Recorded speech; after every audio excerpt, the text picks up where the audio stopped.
Imagine a scene with me. It's 1975 in Okinawa, Japan. A young cardiologist named Dr. Makoto Suzuki receives a strange phone call. Doctor, you need to see this. There's a 100-year-old woman cutting grass with a sickle in the village of Yomitan. He goes there thinking he'll find a frail, elderly woman barely able to stand. When he arrives, he's taken aback. The woman has a firm look in her eyes, rosy skin, a light body, good posture. She cuts the grass calmly, without rush, as if she does it every day. And she really does. For her, it's nothing special. For Dr. Suzuki, it's a shock. That image changes his life. From it, a research project is born that would span decades, and that today could change your routine at home. Now cuts the scene. Another Japanese researcher, years later, looks into a microscope trying to understand why sometimes cells seem to clean themselves from the inside. Many people said that was just an insignificant detail.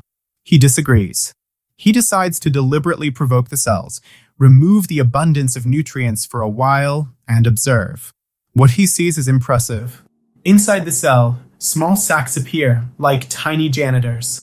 They swallow damaged pieces, broken parts, old proteins, and transform them into energy and new material. A cleaning and renovation service is happening there in your cellular factory. This process has a difficult name, but the idea is simple. It is the body's ability to recycle what is no longer useful and rebuild what is needed. It is the most powerful form of maintenance our organism has.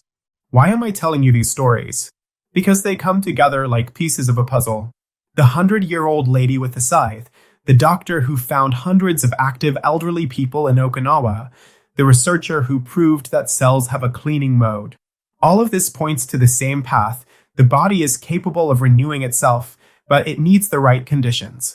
And the good part is that these conditions do not require expensive medicines or miraculous promises. They reside in your eating schedules, the size of your plate, the quality of what you put on it, and the time you give your digestive system to rest. Let's bring this into your routine in a simple and practical way, just the way we like it here on the channel. In Okinawa, Dr. Suzuki noticed that those who reached 90, 100, or even a few years old with energy didn't eat until they burst. There is an old custom there, which they quietly repeat before sitting at the table. Stop eating when you're about 80% full. Neither stuffed nor hungry, just comfortable. It may seem silly, but it's powerful. When you stop at this point, you send a clear message to the body. There is food, but not excess. This light signal of economy triggers the internal cleaning team to come into action more strongly. Think of a factory. When the conveyor belt never stops and raw material trucks arrive all the time, no one has time for maintenance. A loose screw remains loose. An engine that needs oil stays without oil. A broken part remains broken. When the conveyor slows down, the night shift comes in, cleans, lubricates, replaces what's broken, and prepares everything for the next shift. Your body works the same way. If you spend the entire day snacking morning, afternoon, and night, it's just processing load, unable to perform maintenance. If you take longer breaks, it has the opportunity to fix itself. In Okinawa, besides stopping at 80%, there is another habit that helps a lot. They usually finish the last meal earlier and leave a longer interval until breakfast. It's not extreme fasting. No one needs to suffer. Just finish dinner around 6 or 7 in the evening and leave 12, 14, or 16 hours until the next meal. During this interval, the body activates repair mechanisms, cleans the liver, organizes the intestines, recycles old proteins, and restores clean energy. It's as if you give yourself a maintenance shift every night. And it's not just the pause that matters. What goes on the plate also changes the game. While most of Japan has always eaten a lot of white rice, in Okinawa, the main carbohydrate for many years was purple sweet potato. This food has slower digestion, doesn't cause sugar spikes, doesn't trigger insulin spikes, and helps keep the body in a more stable rhythm where cellular cleansing works better. Along with it, older people's tables feature bitter foods like Saukatano melon, seaweed, traditional soy products, and a wide variety of colorful vegetables and greens. Each color carries a form of protection. Dark greens aid in detoxification, Purples and reds provide antioxidants, yellows and oranges take care of the skin and eyes. It's a simple, homemade dish made with real food. There is more. Besides what we eat, there is how we drink. It's not about liters of soda. It's not about sugary drinks. It's about water, teas, and the habit of drinking slowly in small sips throughout the day. Many elderly people there have the habit of preparing a teapot of green tea, jasmine, or local blends and drinking it gradually while talking, working, or resting. This hydrates without burdening and, additionally, provides natural compounds that protect cells. It also helps you avoid snacking all day out of anxiety. It seems like a detail, but it becomes a protective habit. There is still a very well-known Japanese doctor who lived for over 100 years, attending patients and giving lectures. His secret was simple and could be summarized in one sentence. I let my body clean the house every night. How did he do it? Light breakfast, small lunch, earlier quality dinner, and nothing to eat late. When he woke up, he didn't immediately attack solid food. He preferred half a glass of vegetable juice or a cup of tea, waited about 20 minutes, and only then had a small meal with healthy fats to slow down the sugar spike from the juice. With this, he made a smooth transition between the night's rest of the intestine and the start of the day. No rush, no shocks to the metabolism. What do we want with all this? 3 things. First, to reduce the constant bombardment of processed food, sugar, and flours that cause inflammation in the body. Second, to give the body a chance to perform daily maintenance. Third, to create a plate that truly nourishes with nutrients, fibers, water, and colors. Now comes the practical question. How to start without suffering, without miraculous formulas, and without risk? I will give you a step-by-step guide that works when the person commits firmly but calmly. Initially, for 1 week, try the 80% rule. Prepare the plate as always, sit calmly, chew slowly, and ask yourself 2 questions while eating. Am I already comfortable? Am I still eating out of habit? When you feel comfortable, stop. The rest of the plate can become your next meal. No need to go hungry, no need to count calories. It's a mindfulness practice. In the second week, play with the clock, but the right way. Choose 2 days to finish dinner a little earlier, say 6:30 in the evening. From the last bite until breakfast, leave 12 full hours. If you had dinner at 6:30, breakfast at 6:30. When this feels natural, extend to 13, 14, up to 16 hours if your body tolerates it well. During this interval, water and tea are allowed. Black coffee, without sugar and without milk, works well for some people. For others, it speeds things up too much. Feel your body. If you take medication, if you have diabetes, if you have high blood pressure, talk to your doctor before extending the interval too much, okay? In the 3rd week, take care of the beginning of your day. Instead of waking up and eating heavily right away, try a gentle start. Half a glass of vegetable juice or tea or simply warm water with a few drops of lemon, and wait about 20 minutes before chewing anything. Then have a small meal with quality protein and healthy fat, which could be scrambled eggs, a handful of nuts, plain natural yogurt with seeds, or a piece of cheese with less sweet fruits. The idea here is to provide steady energy without undoing the cleansing work that took place at night. In the 4th week, make lunch your elaborate and colorful meal. Roasted vegetables, leafy salads, whole grains if you get along well with them, a serving of fish, chicken, or beans. Season with turmeric, ginger, sautéed garlic, herbs.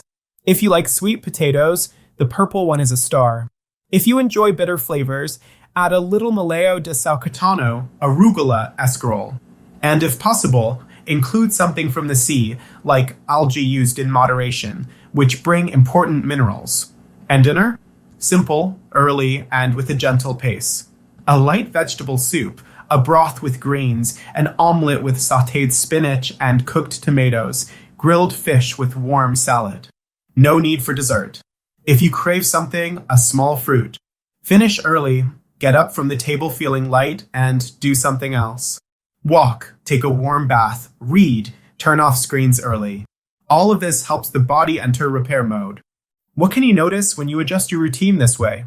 In the first few days, many people report an increase in energy in the late afternoon. the time when they previously felt heavy sleep. Night sleep tends to become deeper with fewer awakenings. After 2 to 4 weeks, the mind clears, the mental fog that appears after lunch diminishes. The skin tends to look more vibrant. Clothes start to fit better, even without a sudden change on the scale. Why? Because the body is becoming more efficient, retaining less fluid, inflaming less. After 2 to 3 months, the bowel usually becomes more regular, minor pains tend to decrease, and the willingness to walk or exercise increases. And here comes a very important point. It's not about suffering. It's not a competition. It's not about punishing yourself if you have dinner later one day because of a birthday or a meeting with friends. Real life happens. The secret is consistency on most days. 70% accuracy already changes a lot. I also want to give you some behind-the-scenes tricks that I see work well in daily life. One of them is planning water and tea as you plan your meals. Leave a bottle of water in sight. Boil water and make a pot of tea in the afternoon. Those who stay hydrated eat more consciously and sleep better. Another trick is the small plate. If you use a large plate, you'll want to fill it up. A smaller plate helps stop at 80% effortlessly. Another trick is an organized kitchen. If the fridge has cut fruits, vegetables, and ready-made soup, it's easy to make good choices. If the shelf has cookies, cake, and soda, guess what becomes dinner when fatigue hits?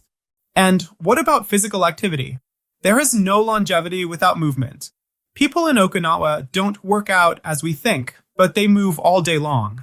In your routine, include a 15 to 30-minute walk, preferably after lunch or in the late afternoon.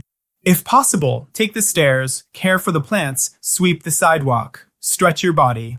Movement helps the body handle the day's sugar, improves sleep, boosts mood, and directly supports the body's natural cleansing process.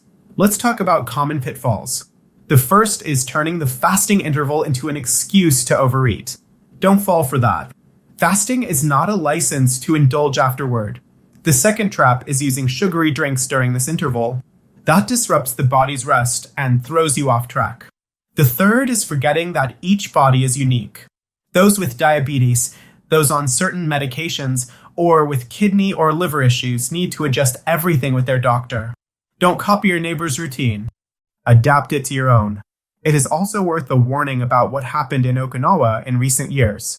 As Western ultra-processed food, sugary drinks, late-night snacks, and a sedentary lifestyle have become prevalent, young people have lost the health advantage that older generations once had. This proves that destiny is not in the genes. It depends on what we do, what we eat, when we eat, how much we walk, and how much we sleep. The good news is that returning to protective habits puts the body back on track. It is never too late to start over. Maybe you're thinking, where do I start today? Let's sketch out a model night and morning to make it easier. Today, at dinner, choose something simple, homemade, and earlier. It could be a vegetable soup with shredded chicken. Eat slowly, stop before you're full, get up from the table, and close the kitchen. Prepare some tea. Avoid strong screens before sleep. Turn off the lights, and go to bed at a regular time. Tomorrow, upon waking, drink water. If you want, have some tea or half a glass of unsweetened natural juice.